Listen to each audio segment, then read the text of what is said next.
제10차 밴쿠버 태극기 대회를 오는 3월 7일 토요일 오전 11시에 개최합니다. 여러분 모두를 정중히 초대합니다. 우리는 버나비시 센트럴 파크 안에 있는 평화의 사도 한국전쟁기념비 코리안 월 메모리얼에서 모이겠습니다.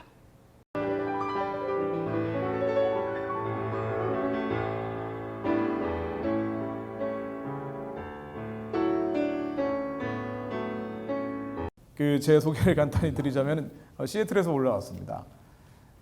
캐나다를 처음 왔네요. 자동차 몰고도 처음 온 겁니다. 하나님이 이곳에 부르신 이유가 있겠죠. 저도 마찬가지고 여러분들도 마찬가지일 겁니다. 저는 이제 한국에서 주로 활동을 하면서 지금 이 때가 어느 때인지 이 시대가 어느 때인지 이 세대가 어떤 상황인지에 대해서 얘기를 하고 나라와 민족과 열방을 위해서 하나님께서 어떤 기도하기 원하시는지 그 기도의 제목들을 나눠드리고 함께 기도하는 일을 하고 있습니다. 미국에서도 그런 말씀들을 전하고 있고요. 여기까지 와서 캐나다까지 와서 나라와 민족을 위해 기도하는 것은 정말 어려운 일이고 그런 면에서 여러분들을 진심으로 축복해드리고 싶습니다. 일단 먹고 살기 바쁘기 때문에 기도하기 어렵고요. 또 도대체 나라와 민족과 나와 무슨 상관이 있느냐라는 생각을 할 수밖에 없습니다. 더더군다나 캐나다를 위해서 기도하는 것도 아니고 멀리 떨어져 있는 한국과 북한을 위해 기도하는 것 정말 어려운 일이고 제가 미주 동포들을 봐도 마찬가지입니다. 게다가 한국에서 상처를 받고 외국으로 간 경우도 굉장히 많기 때문에 한국 돌아가는 현실을 보면은 좀 이런 생각을 할 때도 많죠. 한번 당해봐라 이런 생각을 할 때도 많습니다. 저는 저렇게 악하고 음란하고 죄악으로 가득 차 있기 때문에 한번 당해봐라 라고 생각하기도 굉장히 쉽습니다. 그럼에도 불구하고 나라와 민족과 열방을 위해 기도하고자 모인 것은 정말 대단한 일들입니다. 그런데 여러분들의 생각을 조금 더 제가 날카롭게 벼려드린다면요, 나를 세우는 걸 벼린다 그러죠. 단순히 우리는 북한 사람들이 불쌍하기 때문에 기도하는 것만은 아닙니다. 우리의 메인 랭귀지가 한국어이기 때문에 그래서 한국이 염려가 돼서 기도하는 것으로 그치는 것은 아닙니다. 근데 왜 나라와 민족과 이 모이형 마을에 떨어져 있는데도 불구하고 왜 한국을 위해서 기도하고 왜 한국 교회를 위해서 기도하는지 그 이유, 목적을 제가 먼저 조금 더 분명히 하고 말씀을 전하면 좋을 것 같습니다. 왜 그런 거 아니에요? 하나님 마음을 주셔서 그렇습니다. 하나님 마음을 주셔서 그런 거예요.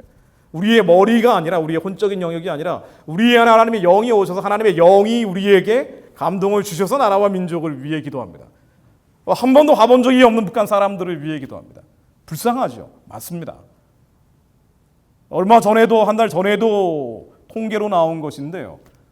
조사할 때마다 국제인권기구에서 조사할 때마다 북한은 세계에서 가장 기독교를 탄압하는 곳입니다. 16년 연속 1등이라고 나오는데요. 그냥 압도적으로 쪽성경 하나만 가지고 있어도 한 사람만 죽이는 게 아니라 구족을 죽여버린다 그래요. 만일 성경책이 유통이 되면 성경책의 동선을 따라서 이 사람들이 어떻게 이것을 구했는지 그 추적을 해서 모두 잡아 죽이는 곳이 북한입니다. 이슬람 지역하고는 비교가 안 될 정도로 탄압하는 곳이 북한이에요.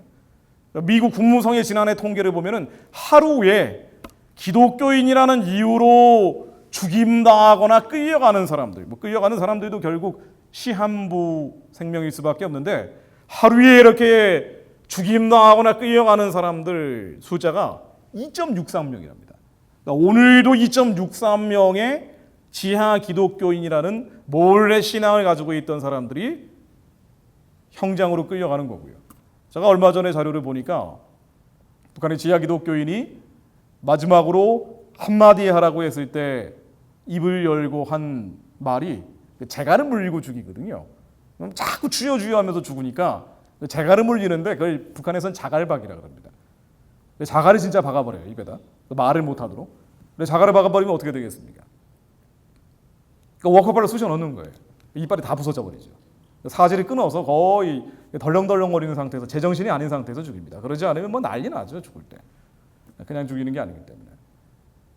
근데 뭐 상황에 따라서 마지막으로 말하게 하는 경우도 있다는 거예요. 그걸 목격한 또 다른 탈북자가 이제 증언하는 겁니다. 주여, 그 사람이 입을 열면서 발음도 제대로 안 되는데 주여 저들을 용서하여 주옵소서. 이렇게 죽어가는 사람들이 오늘도 나오고 있는 곳이 북한이라는 거예요. 적어도 양심이 있는 사람이라면 북한을 위해서 기도하겠다는 마음이 들 수밖에 없죠. 너무 불쌍하고 가련한 곳이고, 저기는 이제 노예제, 현대판 노예가 제일 많은 곳이 북한입니다. 실제로 노예 지수라는 것을 호주에서 통계로 내곤 하는데요. 이 노예 지수가 1등, 단연 1등이 북한입니다. 265만 명이라고요, 거기는. 이 265만 명은 어떻게 만들어지는 노예인고 하니 여러 가지 기준이 있습니다. 북한 사람들은 이동할 자유가 없죠. 이 마을에서 저 마을로 이동할 수가 없습니다. 빨간색 통행증이 없으면 이동을 못해요. 이동할 수 없는 2,300만 주민들 이들 모두 노예인데 그 중에서도 265만 명은 뭐 성적으로 착취를 할 수 있고 유린할 수 있다든가 아니면 마음대로 사고 팔 수 있다든가 감옥에 가둘 수 있다든가 몇 가지 기준들에 의해서 가장 인구 대비 많은 노예가 있는 곳이 북한이다라고 나옵니다. 너무 가난하고 불쌍한 곳이기 때문에 우리는 이들을 살려내야 될, 적어도 한 민족이라면, 한 피를 가지고 있는 민족이라면 그런 양심의 가책을 안 느낄 수가 없습니다. 그럼에도 불구하고 한국의 많은 사람들은 나하고는 상관없다라고 보고 있죠. 전 세계 디아스포라 교회가 7,000개가 넘지만 거의 대부분의 디아스포라 교회도 나하고는 상관없다고 보고 있습니다. 그래서 한국이 어려워지는 겁니다. 너무 이기적이니까. 너무 잔인할 정도로 이기적이기 때문에 한국에 있는 사람들은 물론 디아스포라들조차도 우리야 예수를 안다고 하지만 예수께서 우리에게 주신 하나님의 뜻을 이루기 위해 사는 게 아니라 우리의 육신의 정욕과 안목의 정욕과 이생의 자랑을 쫓아가며 사는 경우가 거의 대부분이기 때문에 하나님 이 문제 해결해 주세요, 저 문제 해결해 주세요, 요 문제 해결해 주세요 라면서 아둥바둥 살아가는 경우가 대부분이지, 정말 하나님이 우리 마음속에 주신 이 찔림, 하나님이 주신 감동을 위해 그 선하고 기쁘고 온전하신 뜻을 이루어 달라고 기도하는 경우가 너무 없는, 신앙이 있다라고 하지만 사실은 종교인에 불과한 사람들이 태반이다 보니 하나님이 정신 좀 차리라고 한국을 어렵게 하시는 거예요. 뭐 그렇게밖에 해석이 되지 않죠. 그래서 여러 가지 경제적인 어려움도 오고 안보적인 위기도 오고 심지어 악질과 괴질도 번져가고요. 하나님이 우리에게 주신 이 뜻을 알고 기도하는 것이 너무 중요한데 여러분들이 여기 오신 이유는 뭔가 아니에요. 하나님이 그런 마음을 주셨기 때문에 그 마음에 순종해서 오신 것이라는 격려를 먼저 해드리고 싶습니다. 정말 외국에서 나라와 민족을 위해 기도하는 건 어렵단 말이죠. 자, 그런데 하나님이 이런 감동을 주시고 찜을 주시고 마음을 주셨는데요, 북한 사람들이 불쌍해서인 것이기도 하지만 사실은요, 여러분들이 어떤 이유와 목적과 명분을 가지고 북한 기도를 하셨고 혹은 나라와 민족을 위해 부르짖으셨고 혹은 그런 마음을 받아서 처음 이 자리에 오신 분들도 있을 수 있는데 왜 그런 거 하니? 단순히 북한 사람들이 불쌍해서가 아니라 예수님 오실 길을 예비하기 위해서입니다. 놀라운 일들을 하고 있는 거예요. 북한 사람들을 살려내야 된다는 것도 있지만 여기서 그치는 게 아니라 북한이라는 곳, 조금 넓게 이 한반도는요, 영적으로 가장 민감한 땅 중에 하나입니다. 이스라엘과 같이. 그래서 이 나라가 어디로 가느냐가 예수님 오실 길이 단축되느냐 단축되지 않느냐를 결정하는, 마치 총으로 따지면 방아쇠, 트리거 같은 것이에요. 여러분, 이런 감각을 제가 벼려드린다, 날카롭게 해드린다라고 말씀을 드리려고 했던 겁니다. 그냥 북한 사람들이 불쌍해서 하는 기도도 있지만 하나님이 이런 감동을 주신 이유는, 떨림을 주신 이유는 예수님 오실 길을 예비하기 위해서예요. 우리 이 땅에 사는 이유가 뭡니까? 우리가 이 땅에 사는 이유가 뭐예요? 우리 이미 구원받은 사람들입니다. 예수를 그리스도로 믿고 천국 갈 사람들이에요. 그럼에도 불구하고 우리에게 살 날을 1년이건 10년이건 주신 이유는 뭔 거 아니에요? 우리의 남은 날수가 하루가 있다 하더라도 우리는 왜 사는 거 아니? 우리는 하나님의 뜻을 이루기 위해 사는 거예요. 먹고 살기 위해 사는 게 아니라고요. 잠깐 사는 거예요. 여기. 우리 영원한 생명을 받은 자들입니다. 영원한 천국에 가는 자들인데 하나님이 왜 살게 하시는 거 아니? 예수님이 마지막 때 하신 것처럼 땅끝까지 복음을 전하라고 명령하셨기 때문에. 그래서 우리의 해야 할 일들이 이 복음을 증거하고 예수님 오실 길을 예비하는 겁니다. 그런데 한국 사람들은요, 한 명이 예외도 없이 한국어를 이해할 수 있는 한국 사람들이라면 가장 영적으로 민감한 땅, 예수님 오실 길을 단축시키느냐 그렇지 못하느냐 하는 민감한 땅에 태어난 사람들이라는 거예요. 그래서 북한이 열리느냐 열리지 않느냐.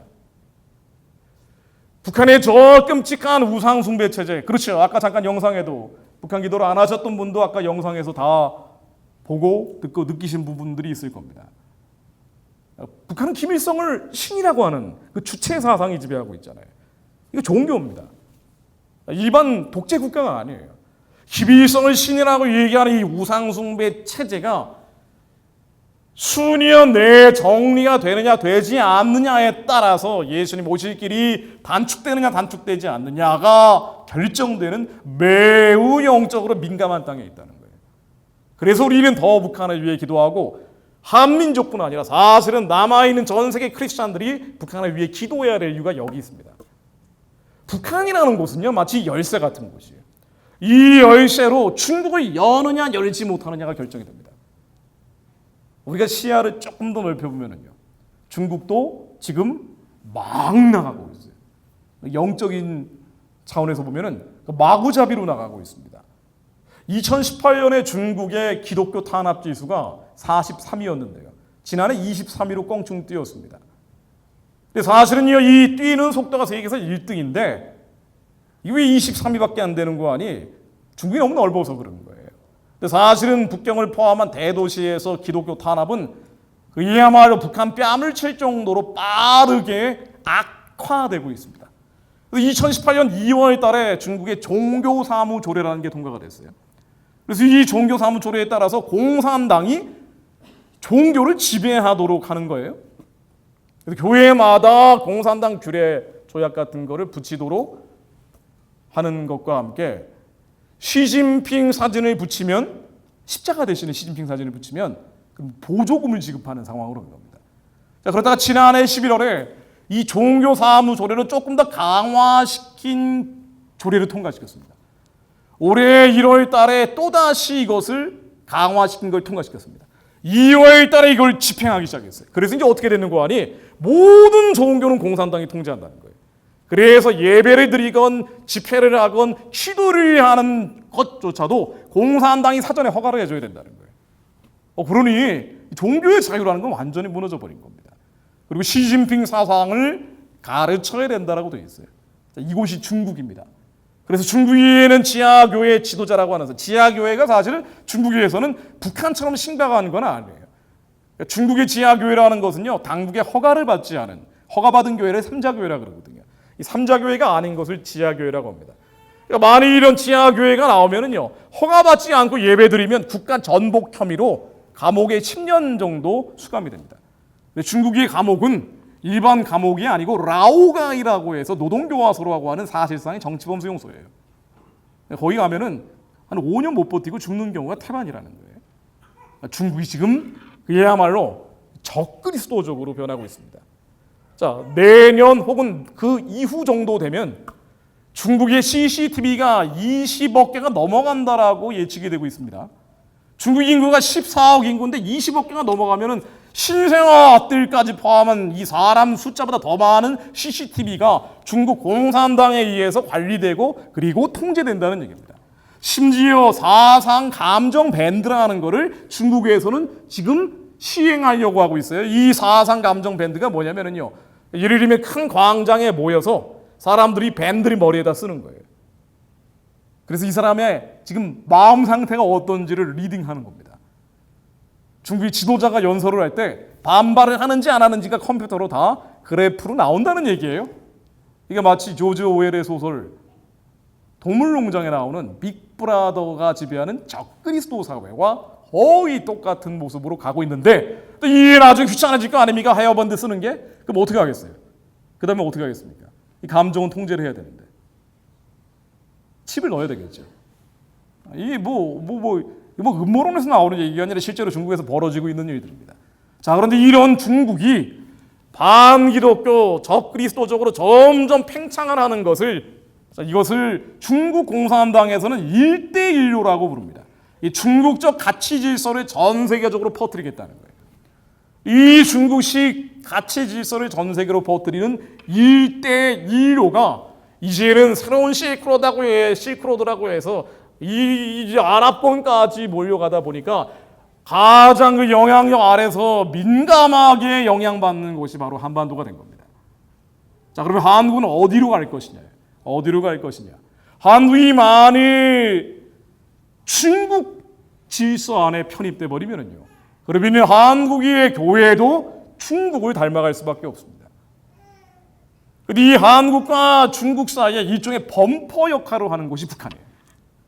그래서 만일 북한이 열리지 않고 이 중국적 질서가 남한까지 내려와 버리면 그러면 예수님 오실 길은 더뎌지고 한국은 이 반기독교 문명, 적그리스도 질서 안에 들어가 버리고 그 다음에는 교회가 해체돼 버리겠죠.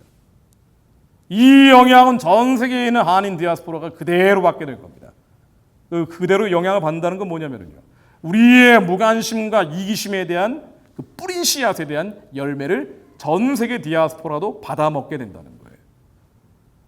자, 그런데 특이하게 중국의 적그리스도적 질서, 반기독교적 문명이 팽창하는 것과 함께 미국에서는 트럼프 시대가 들어서면서 트럼프에 대해서 여러 가지 찬반 양론이 있지만 그러나 한 가지 특이한 점은 뭔고 하니 과거의 기독교적 문명, 기독교적 가치를 회복시키려고 하고 있다는 것은 사실인 거예요. 이러다 보니까 이게 충돌하는 거예요. 미중 갈등이라는 게 여기서 나온단 말이죠. 그래서 트럼프 대통령에 의한 기독교적 가치, 기독교적 문명을 회복하려고 하는 빛의 공간이 하나 있다면 중국적으로 어둠의 공간이 하나 있는데 이 가운데 가장 끼어있는 나라가 바로 한국이라는 겁니다. 한국은 원래 한미동맹으로 미국과 70년 동안 동맹을 맺어왔기 때문에 미국을 통해서 기독교를 받아들이고 이 기독교적 가치를 통해 자유민주주의와 시장경제라는 것을 수용을 한 거예요.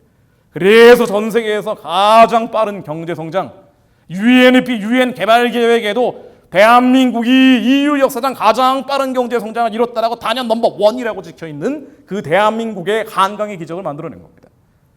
이 기독교적 문명 위에 자유민주주의 시장경제를 통해서요. 자, 그런데 한국이 한 70년 지나니까 사람들이 우리의 왜 이 대한민국을 만들었는지 잊어버린 거예요. 이 사명을 잊어버리고 하나님이 주신 그 감동, 찔림을 잊어버린 겁니다. 자, 그러다 보니까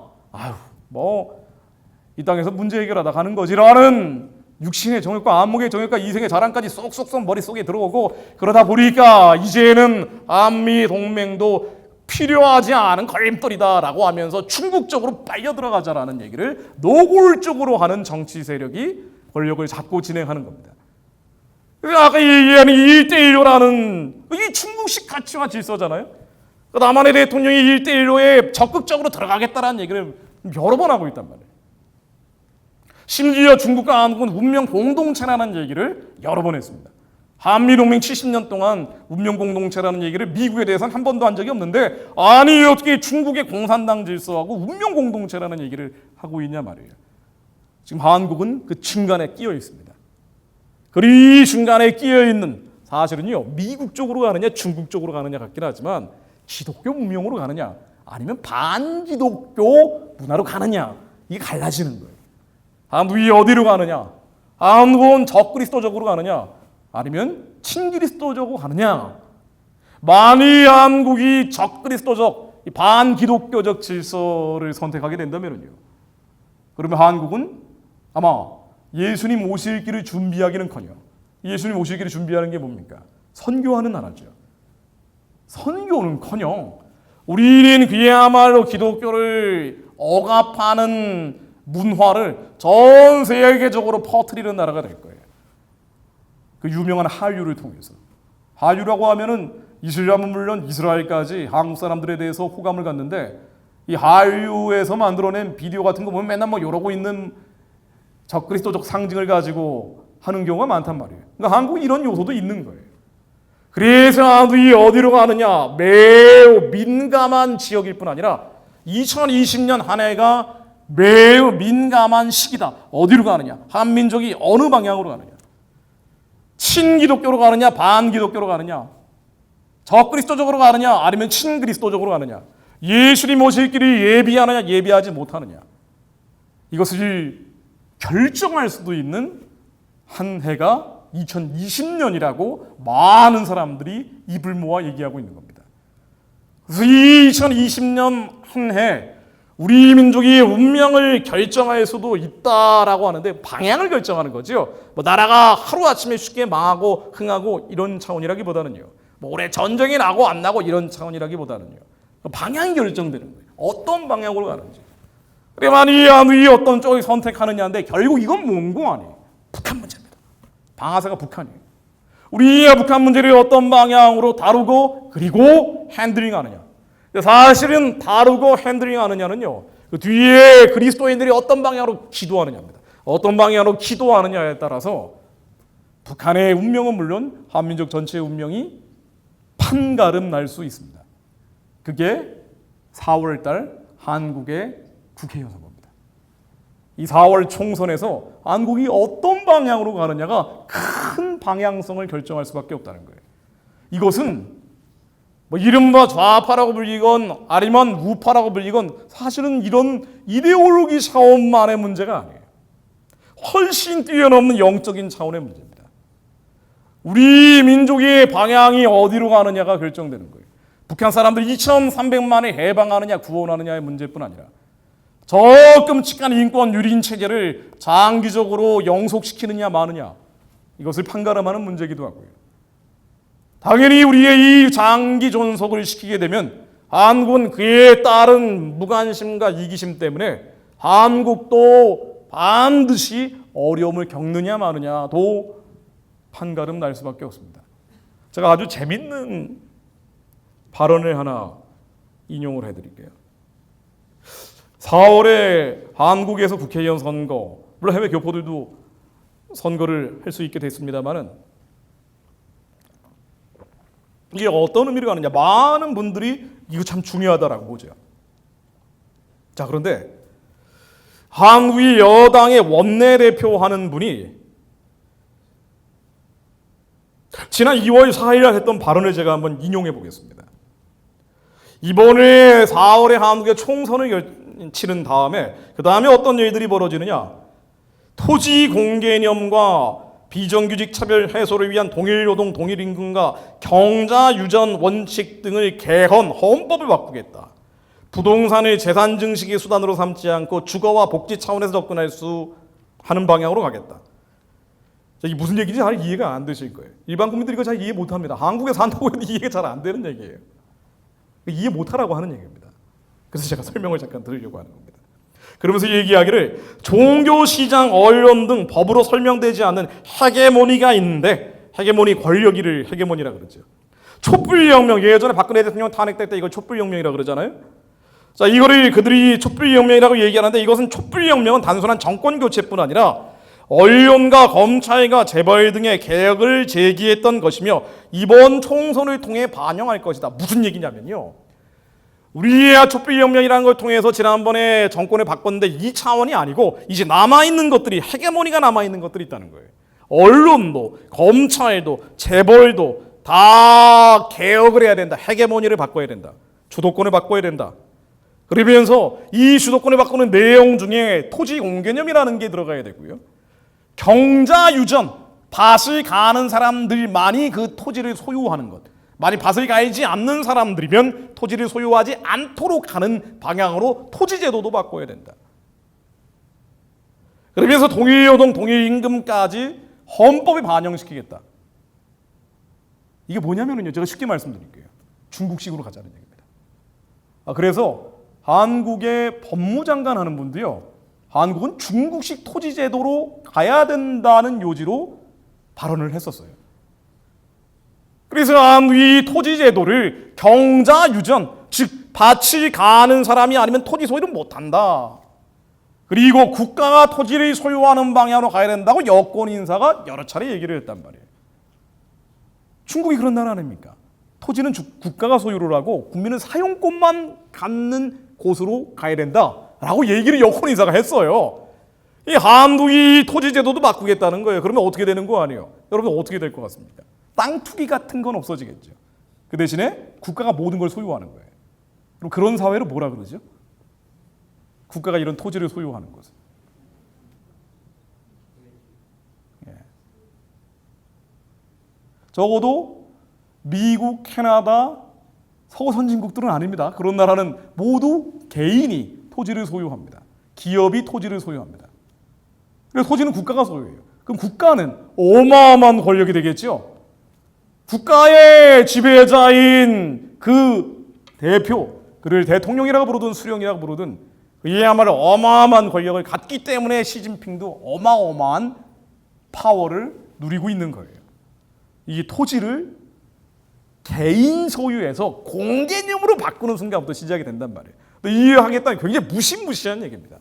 근데 이것만 건드리는 게 아니라 이걸 헌법에 바꾸겠다라고 얘기하고 있는데 대한민국 헌법은 미국이나 캐나다처럼 자유민주주의, 자유시장 경제란 말이에요. 이 바꾸겠다는 거예요. 이거 완전히 바꾸겠다는 겁니다. 그래서 이미 3년 전에 한국에 지방선거라는 게 있었는데 이때 이미 개헌안을 여당에서 만든 게 있어요. 자유민주주의에서 자유를 떼겠다라고 회의에서 결정을 한 바가 있었습니다. 자유민주주의라는 것도 바꾸고 자유시장 경제라는 것도 이른바 사회적 경제라는 이름으로 바꾸겠다라고 3년 전에 이미 개헌안이 나와 있었어요. 그런데 이거 진짜 하겠다는 거예요. 이번에 총선 4월 국회의원 선거한 다음엔 한우이 이름 자유민주주의 시장경제라고 하는 거 이거 아주 말이야 자본주의 체제인데 부익부핀이뿐만 만드는 거야. 불공정하고 불합리하고 부정의한 거야 라고 하면서 바꾸겠다라는 얘기를 반복적으로 하고 있는 거예요. 국민들은 잘 못 알아듣고 있지만. 근데 이런 얘기하면은 따분하잖아요. 그러니까 우리는 그냥 넘어가는 거예요. 이 더 놀라운 것은 언론 검찰의 재벌을 뒤집겠다라고 하면서 종교까지 그렇게 하겠다고 얘기했어요. 종교를 뒤집겠다. 이런 식으로 얘기한 겁니다. 그러면서 예를 들기를 전광훈 목사가 우리나라를 대표하는 목사가 아니지 않느냐. 바로 이제 전광훈 목사라는 사람을 찍어서 바꾸겠다라고 얘기한 겁니다. 자, 이 여당의 원내대표가 지난 1월 1일 날 똑같은 얘기를 했습니다. 4월 총선에서 승리를 해서 정권 교체를 넘어 우리가 정권을 교체했는데 이제는 사회적 패권의 교체까지 완전히 이룩하겠다. 사회적 패권의 교체를 이루겠다. 이게 바로 헤게모니를 교체한다는 거죠. 그래서 새로운 대한민국의 마침표를 찍겠다. 새로운 대한민국을 만들겠다. 대한민국 예전의 자유민주주의 시장경제 이거를 뒷받침해주는 한미동맹이라는 이 세 가지 코어 밸류라고 하는데요. 자, 이거 아니다 이제는 총선 승리를 통해 정권 교체를 넘어 세상을 바꾸기 시작하겠다라고 얘기하면서 우리 역사에 단 한 번도 없었던 사회적 패권의 교체를 이루겠다. 재벌, 특정 언론, 편향적 종교인, 왜곡된 지식인 누구도 누구를 일방적으로 무시하거나 업신여기지 못하게 하겠다. 자, 그래서 종교도 재편하겠다는 거예요. 여러분, 이런 큰 정치적 방향이 선거를 통해 결정되면은요, 그 다음에는 법을 만들게 됩니다. 그 다음은 세상이 바뀌는 거예요. 자, 그래서 지금 한국의 헌법이 바뀔 개연성이 매우 높은 상황입니다. 아니, 우리 북한이 열고 빨리 중국도 열고 이스라엘까지 복음을 전해야 되는데 이런 결정적 기로에 서 있는데 또 한편에서는 뭐라 그러는 거 아니? 정말 힘을 가지고 있고 권력을 가지고 있고 파워를 가지고 있는 사람들은 뭐라고 얘기하고 있는 거 아니? 아니다. 그게 아니고 오히려 한국이 중국식 토지제도로 토지를 공용화시키고 여기에 반대하면서 한국의 자유민주주의가 무너지고 있다. 시장경제가 무너지고 있다. 한미동맹을 지켜야겠다라고 태극기 들고 서울시청 광장에 몰려나오는 이런 편향적 종교인들 다 헤게모니를 바꿔버리겠다.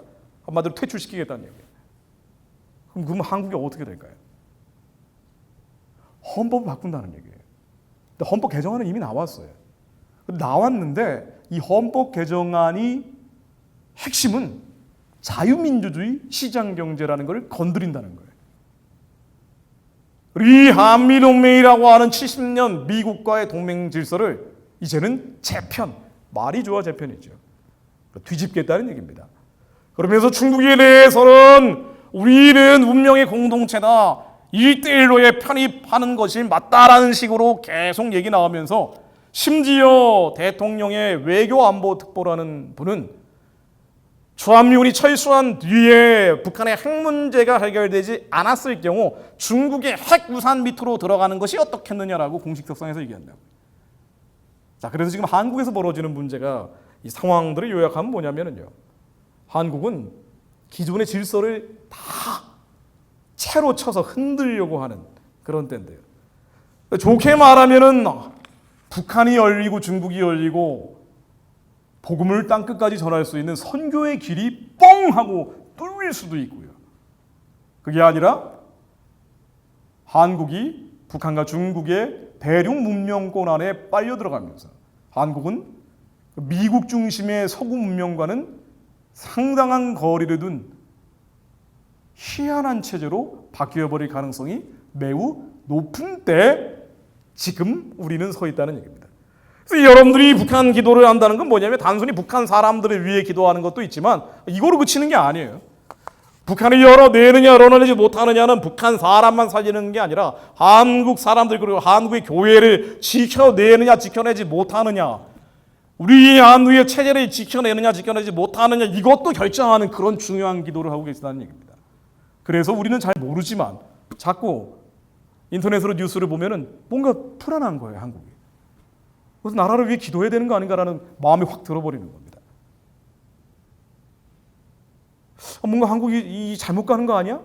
내가 캐나다에 살고 있지만 그래도 한국을 위해서 뭔가 해야 되는 거 아닌가? 라는 마음이 들어온다는 거예요. 맞습니다. 그게 맞는 얘기죠. 지금 한국은 결정적 기로에 서 있습니다. 한국이 북한과 중국 안에 빨려 들어가느냐. 이름은 여러 가지로 부를 거예요. 낮은 단계 연방제 통일이라고 부를 수도 있고 평화 체제라고 부를 수도 있고 이른바 정치인들 지식인들이 만들어낸 단어이기 때문에 이런 단어들이야 별의별 게 다 많겠죠. 자, 그런데 이 이름을 뭐라고 부르든 간에 한국이 그 안에 빨려 들어가서 기독교 문명을 완전히 해체하는 국면으로 갈 수 있다는 얘기입니다. 그래서 한국의 교회도 북한 교회나 중국 교회를 닮아갈 가능성이 있죠. 교회가 있긴 있는데 사실상 공인된 교회는요 교회가 아니에요. 그리고 공인되지 않은 교회들은 탄압받고 핍박받는 겁니다. 그래서 우리가 기도하는 겁니다. 이런 일이 없도록. 그리고 그 많은 것들이 결정되는 게 한국의 4월 국회의원 선거를 일종의 변곡점, 꼭지점처럼 바뀌는 갈림길이 될 수 있기 때문에 하나님께서 이 한민족 한반도 위에 은혜를 베풀어 주시어 하나님을 대적하는 모든 어둠의 계획에 이 악한 자들의 계획들이 예수 그리스도 이름으로 영원히 다 무너질지어다. 기도를 안 할 수가 없는 거예요. 한민족 전체의 방향이 결정돼 버릴 수 있기 때문에. 나하고는 상관없다가 아니죠.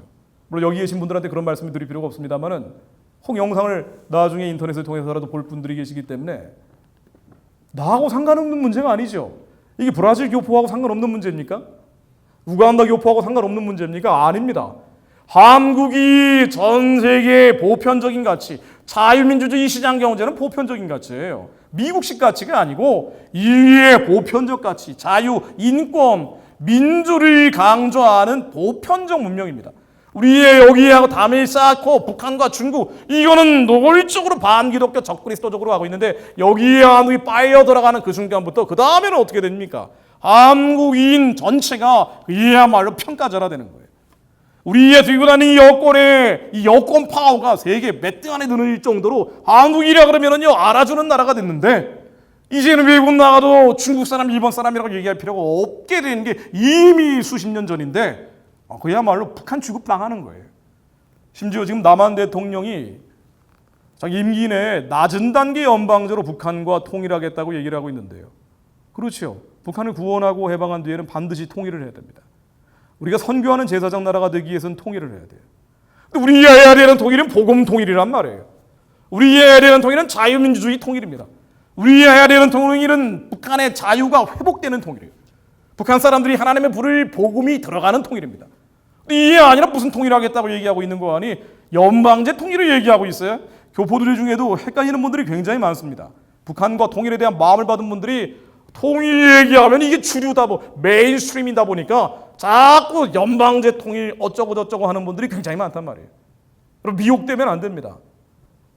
북한은요, 주민하고 정권하고 완전히 다르단 말이죠. 정권이 주민의 폭력으로 지배하는 곳이에요. 이 정권이 신이 되어 있는 곳입니다. 그래서 우리가 통일을 하려면요, 하나님 자리에 올라가 있는 김일성이 먼저 하나님 자리에서 내려와야 돼요. 이 우상숭배 체제가 평화적인 방식으로 해체돼야 됩니다. 북한의 자유가 회복이 돼야 돼요. 북한의 복음이 회복이 돼야 됩니다. 북한의 인권이 보장이 돼야 돼요. 이게 되고 나서 남한과 통일해야죠. 이게 안 된 상태에서 김일성, 김정일, 김정은을 신이라 그러는데 세계에서 노예가 제일 많은 북한의 김정은 정권하고 통일한답시고 남한 북한을 서로 존중하는 연방제로 묶어버리면 그 다음엔 어떻게 되는 거 아니요? 한국이 북한 취급당하는 거예요. 세계 테러 국가가 1등 북한이라고 나오는데 우리 여권도 테러 국가 1등 북한하고 똑같은 취급을 당하는 거예요. 여러분들이 캐나다에 있던 미국에 있던 아니면 브라질에 있던 전 세계에 있는 디아스포라는 세계 깡패국가, 불량국가, 국민 취급당하는 겁니다. 당연하죠. 아니 나라가 망하든 흥하든 나하고는 상관없어. 철저하게 이기적이고 무관심하게 살았던 것에 대한 그 쓴 독 열매를 우리 후손들이 그대로 따먹어야 된다는 거예요. 그래서 우리가 하나님이 주신 마음에 순종하지 않을 수가 없는 겁니다.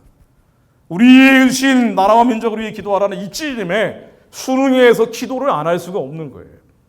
너무 무감각하더라고요. 물론 그럴 수밖에 없는 현실인 것을 저도 이해합니다만은 이민자의 삶이 얼마나 어렵습니까? 그럼에도 불구하고 그러기 때문에 더 우리의 후손들을 위해서라도 하나님이 주신 이 마음, 찔림, 감동에 따라서 북한 사람들을 살려내고 남한의 교회가 지켜지고 복음으로 북한이 열리고 자유가 저 땅에 들어갈 수 있도록 기도해야죠. 그러려면은 제일 먼저 해야 될 게요, 북한이 잡고 있는 이 어둠과 흑암과 사단의 진, 공산주의의 진입니다. 주체 사상의 진입니다. 예수 그리스도의 이름으로 다 깨져버려야 돼요. 여러분이 과격한 게 아닙니다. 제가 소리를 과격하게 지른다고 해서 그게 과격한 내용이 아니에요. 빛과 어둠이 어떻게 같이 갑니까? 예수 그리스도와 베리알이 어떻게 같이 가요?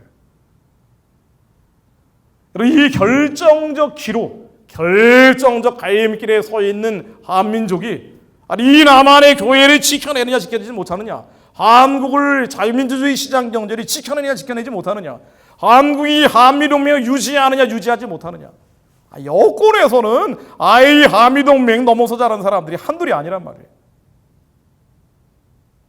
그리고 이 방위비 분담금이라고 해가지고요, 주한미군이 28,000명 정도 남한에 있는데 이 28,000명 주한미군이 쓰는 경비를 우리가 주는 돈이 있단 말이에요. 트럼프 대통령이 올린다 그러니까 우리는 절대 더 낼 수 없다라고 하면서 차라리 나가버려라 이런 국회의원들이 지금 한둘이 아니란 말이에요. 한국이 어떻게 되느냐에 따라서, 북한이 어떻게 되느냐에 따라서 예수님 오실 길이 단축되느냐 단축되지 않느냐가 결정이 됩니다. 그래서 우리는 남한을 위해서 기도하죠.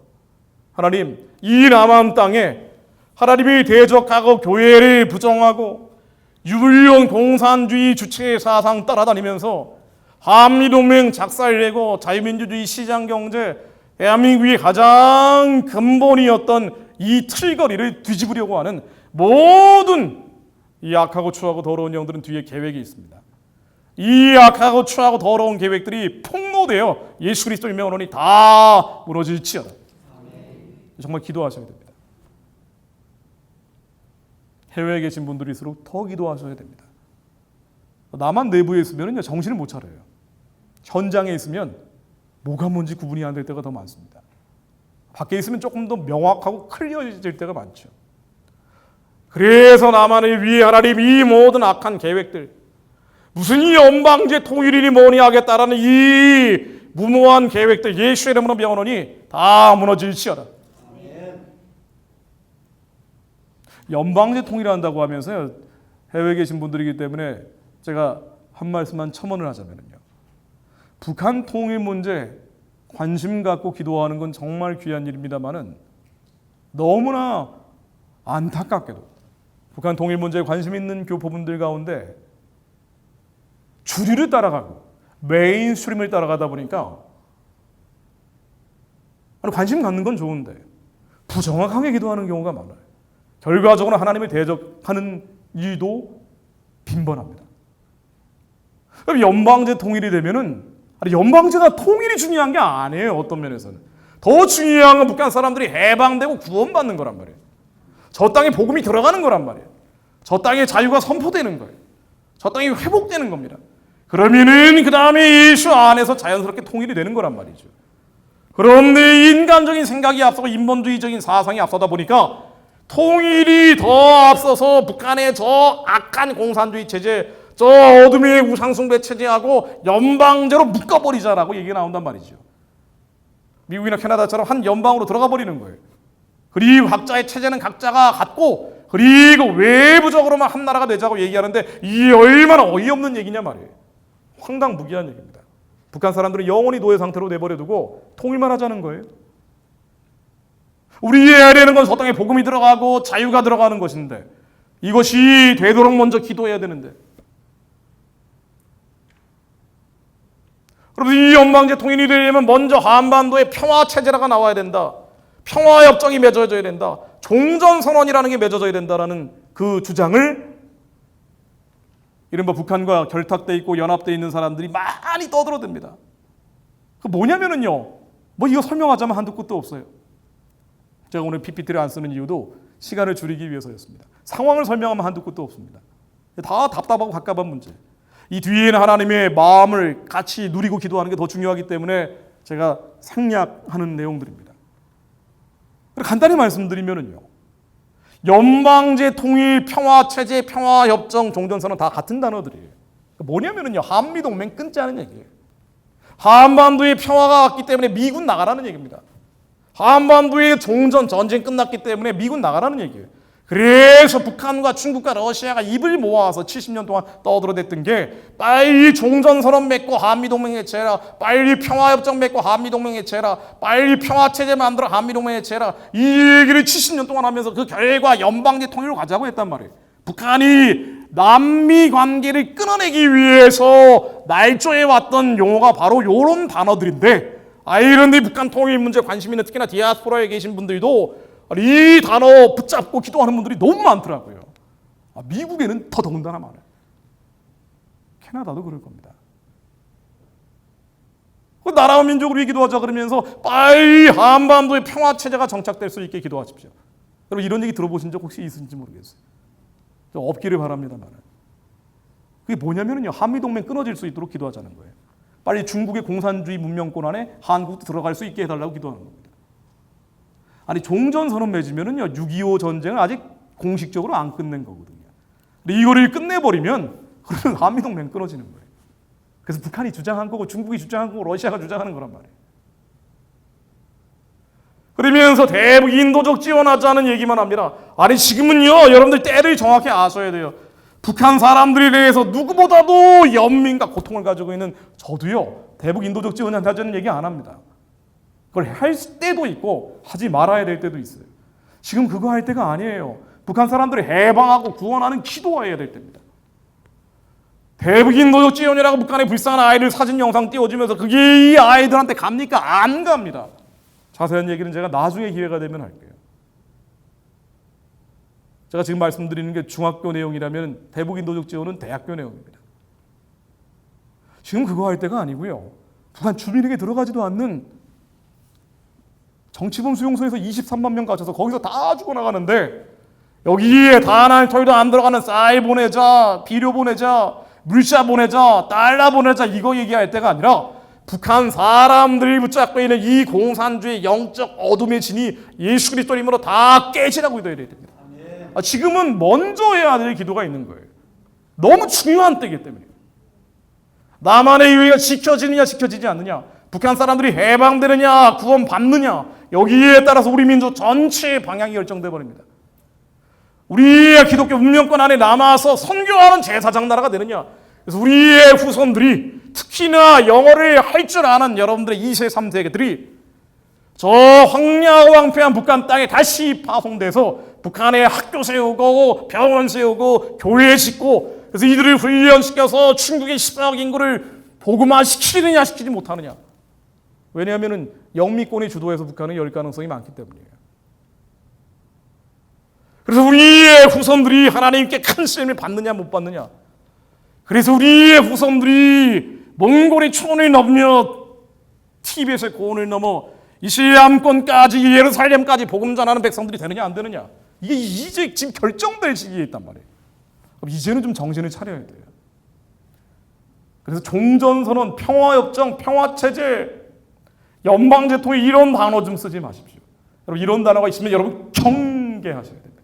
그리고 자세한 것을 모르시겠거든 유튜브 뒤져서 차라리 제 영상을 한번 찾아보십시오. 다 나옵니다. 그거 할 때가 아니에요. 지금은 남한의 자유민주주의 시장경제, 이 헌법적 가치 70년 동안 유지해왔던 한미동맹이라는 이름으로 신앙의 자유를 지켜왔던 거예요. 기독교 문명권 안에 있었던 겁니다. 하나님, 이 질서가 지켜지게 하옵소서. 이것이 회방하고 방해하는 악하고 추하고 더러운 영들의 계획들, 음모들이 예수 이름으로 다 무산되게 하옵소서. 하나님, 이제는 북한 사람들이 자유와 인권과 생명이 존중되는 해방과 구원을 누리게 하옵소서. 그러려면요, 기도해야 됩니다. 우리의 씨름이 혈과 육에 대한 게 아니라고 에베소서 6장 12절에 명확히 나오죠. 우리의 씨름이 혈과 육에 대한 게 아니라 정사권세 어둠의 세상 주관자, 하늘에 있는 악의 영들, 하나님 이 악의 영들, 북한 사람들을 붙잡고 있는 악의 영들, 저 정사권세 어둠의 세상 주관자, 하늘에 있는 악의 영들, 하나님 저 어둠과 흑암이 진 공산주의입니다. 그 뒤에는 충북의 공산주의가 있어. 세계에서 가장 악질적인 공산주의 북한의 주체주의가 예수 그리스도 이름으로 다 무너질지어다. 완전히 깨어질지어다. 여러분들 희망도 절망도 반반입니다. 한국이 4월 총선 지나가지고 이거 큰일 나겠네. 그래요. 그런 면도 있습니다. 그러나 뒤집어 보면 북한이 해방되고 구원받고 복음으로 선교하는 길이 열리느냐 열리지 못하느냐, 희망의 요소가 또 다른 50%를 차지합니다. 그건 우리의 기도, 남은 자들의 부르짖음에 달려 있어요. 우리 하나님이 주시는 마음과 감동과 찔림에 순종하느냐에 달려 있습니다. 하나님은 이 땅에 재앙을 주시려는 분이 아니죠. 하나님은 절대로 그런 분이 아닙니다. 가급적이면 안 주시려는 분이에요. 재앙이 아니라 평안이요, 장래일의 소망을 주기 원하시는 분입니다. 사단은 죽이고 도둑질하고 파멸시키려고 오지만 하나님은 그런 분이 아니에요. 우리 하나님의 마음과 감동과 찔림에 순종하지 않기 때문에 심판받는 경우도 있습니다. 하나님, 한민족이 마지막 때 예수님 오실 길을 예비하기 위해 북한으로 복음 전하는 길이 열릴 수 있도록 하나님, 속히 북한의 우상 숭배 체제, 저 주체 사상의 신이 예수 그리스도 힘으로 다 무너지게 하옵소서. 하나님, 우리가 평화를 구할 자격이 없으나 가급적 평화적으로 무너지게 하옵소서.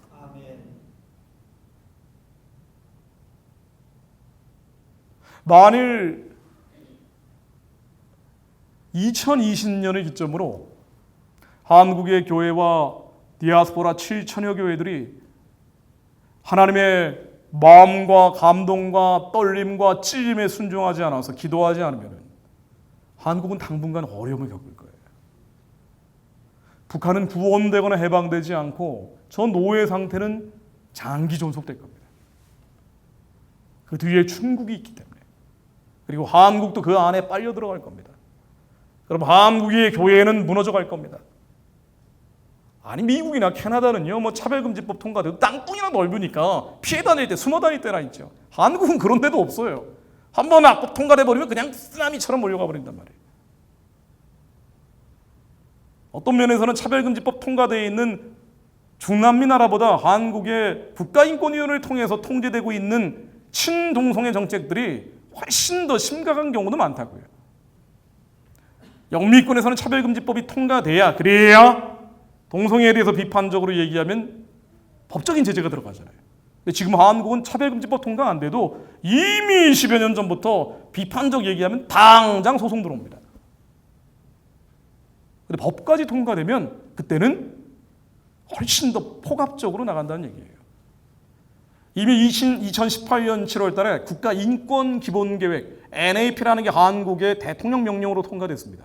노골적으로 친동성애 정책들이 그 안에 다 들어가 있죠. 어떤 면에서는 더 심각하다고 얘기하는 분들도 있어요. 그런데 만일 4월 이후에 한국의 큰 분위기가 바뀌어버리면 그럼 그 다음부터는 되돌릴 수 없을 수도 있습니다. 당분간. 그래서 하나님 이 모든 악한 하나님을 대적하는 어둠의 계획들이 다 무너지게 하옵소서. 지금 한국에 희한한 사건을 자꾸 폭로되는 일들이 있죠.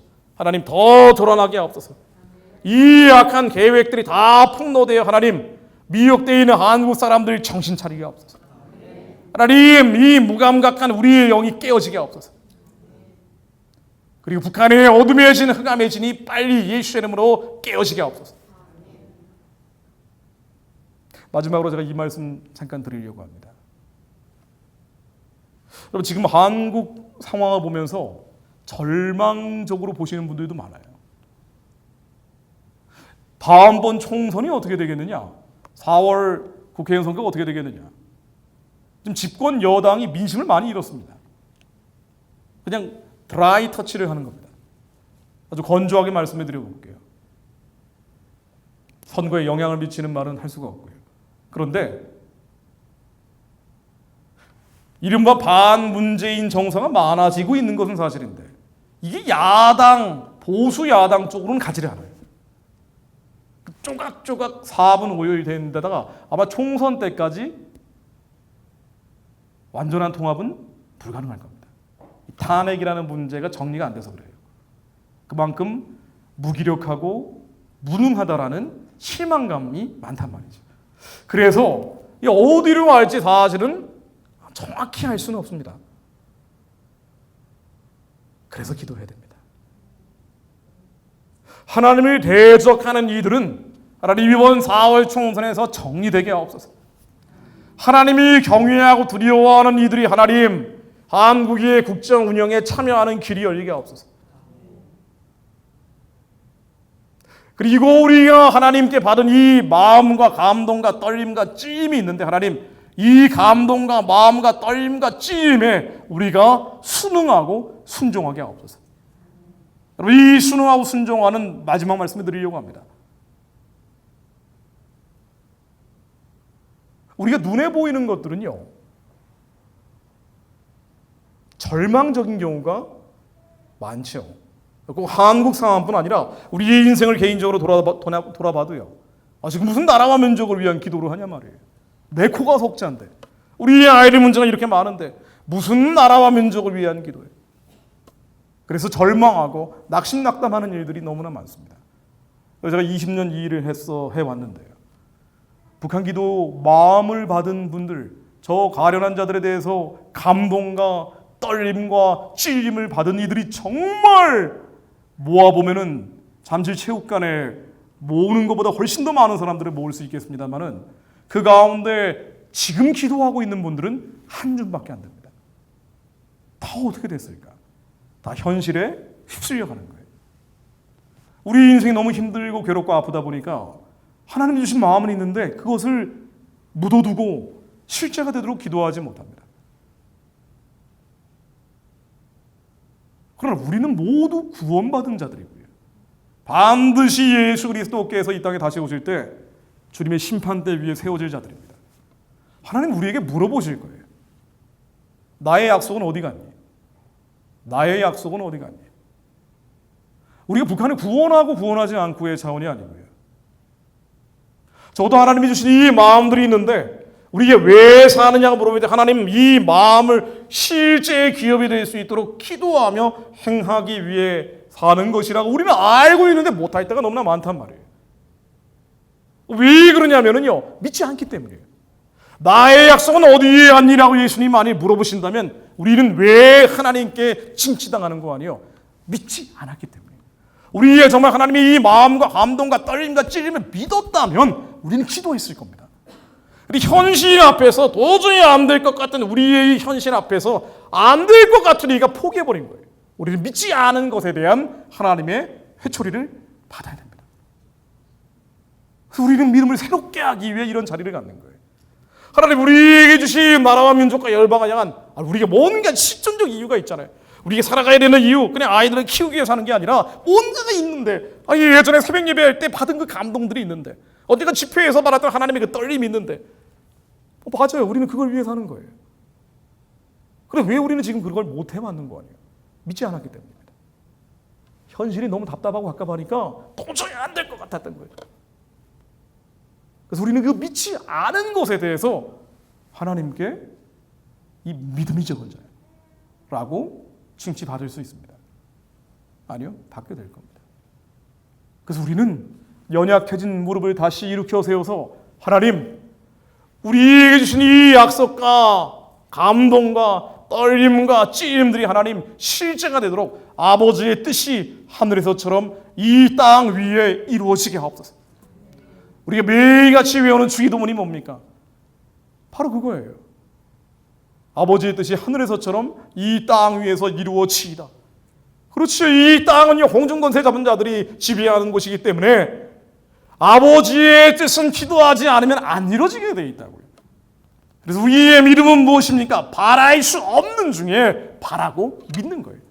안 되는 상황인데 된다라고 믿으며 기도하는 거예요. 그래서 아무리 양국이 엉망진창이고 우리 교포 사회가 개판이어도요, 그래도 하나님 북한의 구원과 마지막 때 선교하는 제사장적 사명을 이 민족이 감당케 될 것을 믿습니다. 왜? 우리가 예전에 받은 감동이기 때문에, 그게 하나님이 이걸 기뻐하시기 때문에. 한국이 아무리 늪속에 빠져있는 것 같아도요, 그래도 이 주님 오실 길을 예비하기 위해 땅끝까지 복음 전하려면요, 한국 사람들을 안 칠 수가 없는 것 또한 현실이에요. 인구 대비 선교사를 제일 많이 보내는 나라가 한국이기도 하지만 아무리 한국 교회가 맛이 갔다 그래도요, 그래도 선교지에서 순교하고 있는 사람들은 한국 사람들입니다. 하나님은 쓰고 싶은 거예요. 한국인들이 아무리 미혹돼버리고 공산주의, 사회주의가 마치 정의인 양, 이 가짜 정의, 가짜 인권, 가짜 평화에 빠져서 북한의 공산주의하고 연방제하겠다고 고장한다는 기도가 평화체제가 한반도에 이루어질 수 있게 해달라고, 디아스포라 교회들이 고장하는 기도가 평화, 진정한 평화가 북한 사람들 안에 들어갈 수 있게 기도해야 되는데, 이 가짜 평화 위에 기도하고 있는 거 뭐 얼마나 가슴이 답답하시겠어요? 안타깝겠습니까? 그럼에도 불구하고 하나님은 다시 일어나 온전한 방향으로 기도하게 바라십니다. 북한의 우상숭배 체제가 하루속히 예수 그리스도 이름으로 평화적으로 무너지게 하옵소서. 저 땅에 하나님을 두려워하는 지도자가 세워지게 하옵소서. 하나님이 경외하는 자들이 하나님 저 어둠의 땅에도 일어나게 하옵소서. 이제 영미권이 주도해서 북한을 재건하고 중국을 개혁 개방하며 뚫고 나갈 때 하나님 영화할 줄 아는 우리의 다음 세대가 북한에 기독교 선교 국가 만드는 주역들이 되게 하옵소서. 여러분, 우리 이 꿈을 꿔야 됩니다. 우리 안에 약해졌던 소망들이 다시 기억나게 하옵소서.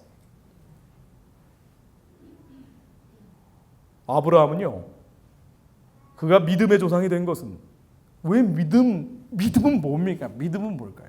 믿음은 바랄 수 없는 중에 바라고 믿는 것입니다. 바랄 수 있는데 믿는 것은 믿음이 아니에요. 하나님은 우리에게 감동을 주시고 약속을 주시고 떨림을 주시고 찌림을 주시고 소망을 주신 뒤에 반드시 사망의 음침한 골짜기로 몰아가십니다. 우리의 믿음을 연단하기 위해서. 어쩔 수 없는 거예요. 우리의 겉사람이 부패하고 타락하기 때문에. 하나님이 주신 이 놀라운 계획들이 자동적으로 이루어지는 경우가 어디냐 말이에요. 나라와 민족에 대한 경우는 더더군다나 그렇습니다. 북한의 구원과 해방, 이 북한의 구원과 해방을 하는 게 하나님의 뜻이 아닌가요? 하나님의 뜻이지요. 하나님이 기뻐하시는 일이에요. 이 복음 통일이 하나님의 뜻이 아닙니까? 맞습니다. 하나님의 뜻입니다. 그런데 왜 안 이루어지냐 말이에요. 원래 그런 거예요. 하나님이 약속을 주신 뒤에는 우리는 사망의 음침한 골짜기를 먼저 걸어가야죠. 그래서 바랄 수 없는 상황으로 몰고 가십니다. 깜깜한 어둠 속으로 끌고 가시는 거예요. 그러나 이 깜깜한 어둠 속에서도 그래도 나의 약속을 믿느냐? 믿습니다. 이 믿는 자들을 통해 하나님이 역사하시는 겁니다. 우리가 하는 게 아니에요. 우리가 무슨 통일을 해요? 우리가 무슨 북한을 구원합니까? 우리가 어떻게 중국까지 복음화시켜요? 우리가 어떻게 이스라엘을 회복합니까? 그게 아니고 하나님이 이 약속과 소망과 떨림과 감동을 믿는 자들, 그래서 이 믿기 때문에 부르짖고 믿기 때문에 행했던 자들을 통해서 하나님이 이 믿는 자들이 여기 있습니다. 하나님이 이 남은 자들이 있으면 그때 하나님이 초월적으로 북한을 깨버리시는 거예요. 초월적으로 한반도의 주사파 권력을 무너뜨리십니다. 그런데 한국에 미혹되어 있는 친북화되고 종북화된 교회들도 하나님이 완전히 새롭게 하실 거예요. 정말 훈련됐던 작은 자들을 다시 일으켜 세워 선교하는 제사장 나라의 새로운 리더십으로 세우셔야 됩니다. 하나님 이걸 하시려는 거예요. 그래서 이 소망을 버리지 마십시오. 안 될 것 같고 도저히 불가능할 것 같고, 제가 이 말씀만 좀 인용을 해볼게요. 아브라함의 얘기죠. 믿음은 바라는 것들의 실상이요 보이지 않는 것들의 증거이지만은요. 그 믿음이 뭘까요? 로마서 5장 18절. 아브라함이 나 바랄 수 없는 중에 바라고 믿었으니 이는 내 후손이 이 같으리라 하신 말씀대로 많은 민족의 조상이 되게 하려 하심을 인합니다. 바랄 수 없는 중에 바라고 믿는 것이 믿음입니다. 그래서 히브리서 11장 8절로 믿음으로 아브라함은 부르심을 받았을 때 순종하여 장래 기업으로 받은 땅에 나갈새 갈 바를 알지 못하고 나갔으며, 어디로 가는지 정확히 모르지만 우리의 이 기도 모임에 와서 어디로 우리가 북한과 통일과 이민족이 갈지 정확히는 모른다 하더라도 그래도 하나님의 이 말씀과 감동과 떨림과 그 약속에 순종하고 나올 때 하나님께서 실제 기업이 되게 하신다는 거예요.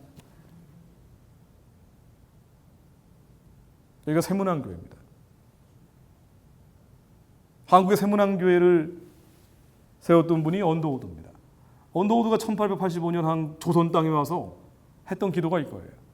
하나님, 아무것도 보이지 않습니다. 칠흑 같은 어둠범입니다. 여러분, 우리야 이 시력을 변화시키는 것이요, 캐나다를 변화시키는 것이요, 불가능해 보이죠. 불가능해 보이는 겁니다. 이 마지막 때 깨어있는 사람들이 이렇게 세우는 거 불가능해 보이는 거예요. 그러나 언더우드는 1885년에 우리보다 훨씬 불가능한 상황에 있었습니다. 바랄 수 없었어요. 아니, 그때는 기독교라고 하는 걸 들어본 적도 없고 무슨 외래 사상 들고 나가면 처형하던 때란 말이에요. 아무것도 안 보이는데 하나님의 이 약속을 믿음으로 순종한 거예요. 그래서 정확히 뭔지는 모르지만 갈 바를 알지 못하였지만, 히브리서 11장 8절로 아브라함처럼 갈 바를 알지 못하였지만 하나님의 이 떨림에 순종하여 믿음의 씨앗을 심은 거예요. 그래서 그 믿음이 있었기 때문에 행한 겁니다. 우리가 왜 행동하지 않냐면요, 믿지 않기 때문이에요. 우리가 왜 기도 모임에 안 오는 거 아니에요? 믿지 않기 때문입니다. 안 믿어지니까. 아니, 되지도 않을 걸 뭐하러 와서 기도하냐 말이에요. 우리의 기도 모임에 안 와서 하나님이 뭐라고 하시는 게 아니라 우리의 믿음 없음에 대해서 하나님은 착하실 거라는 거예요. 하나님이 주신 이 약속과 감동과 떨림과 소망을 믿습니다. 우리의 아이를 엉망진창이에요. 도저히 회복될 것 같지가 않습니다. 그러나 하나님은 회복되기 바라시는 분이에요. 하나님, 이 아이가 회복될 것을 믿습니다. 우리가 믿는다면 기도하지 않을 수가 없는 거예요. 우리가 믿는다면 우리의 이 아이의 회복을 위해서 행동하지 않을 수가 없는 겁니다. 그래서 반드시 믿음은 행동으로 이어지고 가장 대표적인 것이 기도입니다. 우리 나라와 민족과 열방이 회복되기를 바란다면요, 언더우드처럼 기도해야 돼요. 그래서 이 언더우드의 기도가 도저히 바랄 수 없는 중에 바라고 믿었던 이 기도가 쌓이고 쌓이니까 언더우드가 살아있을 때는요, 연희 전문이 나오질 않았어요. 돌아가신 다음에 연희 전문이 세워졌단 말이죠. 그러나 여기에서 배웠던 사람들, 이승만 같은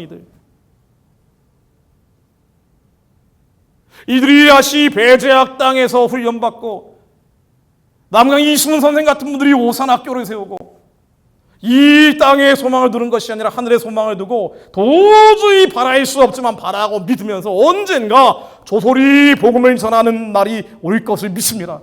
중국을 복음화시키고 일본을 복음화시키고 전 세계에 복음을 전할 날이 올 것을 믿습니다. 이거를 믿었던 이들이 이제 35년 한 세대가 지난 거예요. 도저히 안 되는데도 불구하고 믿은 겁니다. 그리고 기도한 거예요. 그리고 행동한 겁니다. 그럼 얼마나 많은 약속을 여러분들이 가지고 계십니까? 여러분들의 비즈니스에서도 마찬가지. 우리 아이들은 말할 나이가 없습니다. 우리의 사역도 말할 나이가 없어요. 얼마나 하나님의 많은 약속들이 있음에도 불구하고 현실 앞에 무너져 버립니까? 도저히 안 되는 일들. 하나님이 준 꿈이 크면 클수록 더 큰 벽에 부딪히게 하셔요. 이승만 같은 이는 35년을 스트러글한 거예요. 도저히 안 되는, 무슨 조선이 독립을 해요? 민족이 사라져버렸는데. 그러나 하나님 언젠가는 이 나라가 복음을 전하는 그날이 올 것을 믿습니다.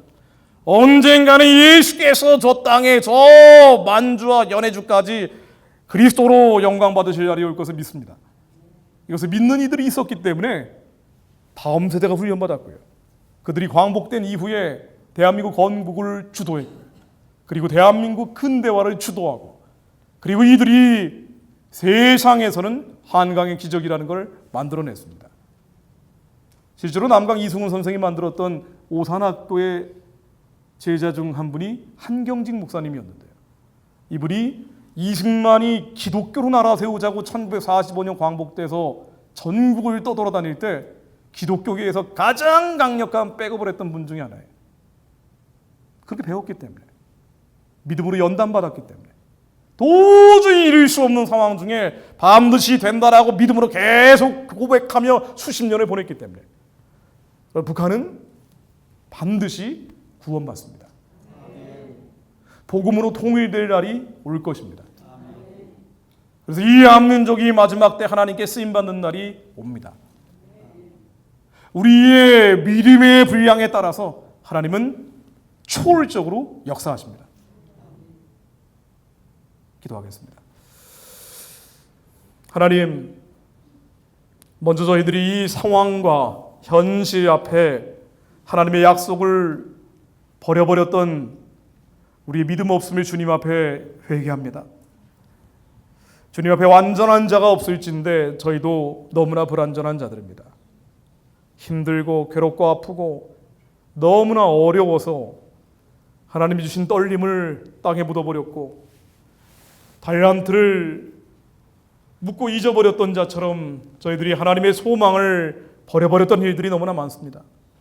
이 나라와 민족을 향한 꿈을 하나님이 주셨는데 그것도 잊었던 경우가 너무나 많습니다.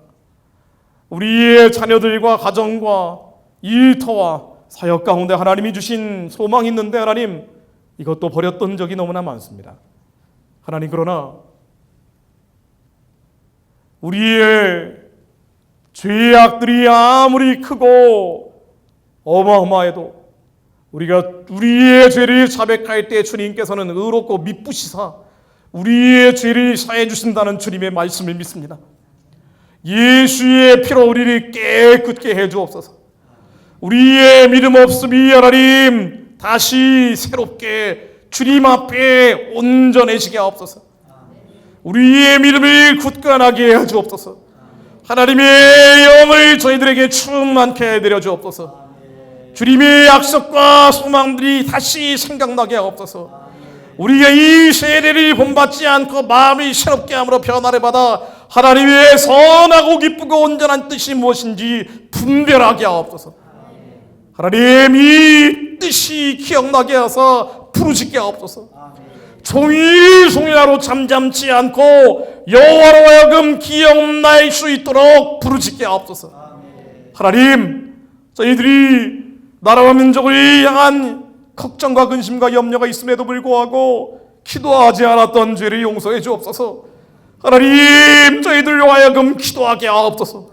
이 약속이 실제가 될 수 있도록 하나님 기도하게 하옵소서.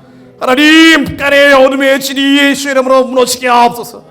흑암의 세력들이 예수 이름으로 무너지게 하옵소서. 하나님, 한반도 남쪽까지 몰려오는 공산주의 주체 사상의 진이 교회를 무너뜨리고 하나님의 선교하는 나라를 회파하려 하는 머리를 약한 괴계들이 예수 그리스도의 명으로 다 깨어질지어다. 이 모든 어둠의 진들은 예수 이름으로 명으로 깨어질지어다. 하나님, 특별히 4월 총선을 앞두고 주님, 백성들이 미혹에서 깨어나게 하옵소서. 흩어져 있는 디아스포라들도 미혹에서 깨어나게 하옵소서. 좌파 우파 보수 진보 문제가 아니라 민족이 사느냐 죽느냐, 영적으로 살아나느냐 죽느냐, 하나님, 믿는 자들이 먼저 깨우치게 하옵소서. 하나님, 지역에 있는 목회자들이 하나님, 죽은 자들 가운데 산들에 있는 목회자들이 회복되게 하옵소서. 이 시대를 분별하게 하옵소서. 하나님, 우리의 믿음이 행함으로 이어질 때 주님이 더욱 기름 부어주심을 감사드립니다. 어려운 가운데 모여 기도하고 있는 이들에게 하나님께서 복의 복을 더해주시고 이들의 믿음이 활화산처럼 타오르게 하시어 바랄 수 없는 중에 바라고 믿음으로 약속을 실제의 기업으로 받아내는 아브라함 같은 자들로 성장하게 하옵소서. 하나님 아버지께서 돌파 브레이크스루의 영을 부어주시어 하나님, 밴쿠버에 주님의 거룩한 부흥이 일어나게 하옵소서. 시애틀 지역까지 부흥의 불이 옮겨 붙게 하옵소서. 휘연마다 예수 오실 길이 예비하는 이들이 우리의 다음 세대 가운데 일어나게 하옵소서. 하나님, 감사합니다. 악한 세대에 휩싸이지 않고 이 시각 나와 기도하게 해주시니 감사드립니다. 제단의 불이 꺼지지 않도록 종일 종야로 잠잠치 않고 기도하게 하옵소서. 예수 그리스도 이름으로 기도했습니다.